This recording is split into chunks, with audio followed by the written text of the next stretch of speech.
study guides, for they are a guide for us in this tumultuous time that we've entered. And all we got to do is just pick it up and read it. But if you really want to get the fullest, the optimal from it, come out to study group on Fridays. And if you have some kind of debilitating illness or something like that and you just can't get here, there are things you could do. You could log in online, but you got to go through the Minister Ishmael. Now he kind of like polls everybody before they come on to make sure that it's legit. But you could get online if you just can't make it. Maybe you don't have transportation or something. I'm just putting it out there like that. But, you know, whatever you do, get there. Who was it? Lolita Adams? Get there if you can. I don't care what you come here on, just get here. Because the benefit is going to be greater than your sacrifice. Y'all all right? Okay, let's move on, family. The Honorable Louis Farrakhan, I have been listening to this for a while now. It's a study. He was talking about Study Guide 18, and then at the end he had this question and answer session. But he's talking about, you know, in it, it's about fighting. And since we're in a war, and in a war you got to fight, especially if you want to preserve your life and your family's life and your nation's life, you got to fight. But listen to what he's saying. And it starts off, but he leads right to it.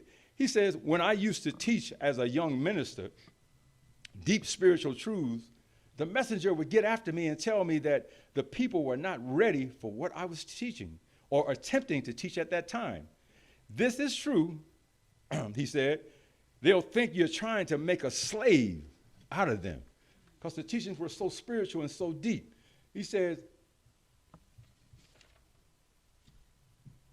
and he said, brother, because the basis for making you and me is great is obedience to God. In other words, that's the whole basis of our coming up out of this thing. You must know God. Now, I know you heard that this morning. You must love God. You must obey God. That's the plain and simple.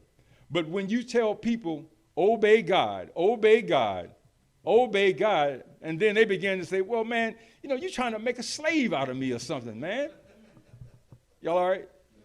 He goes on. He said, you know, I don't want to obey God all the time. I want to obey me sometime.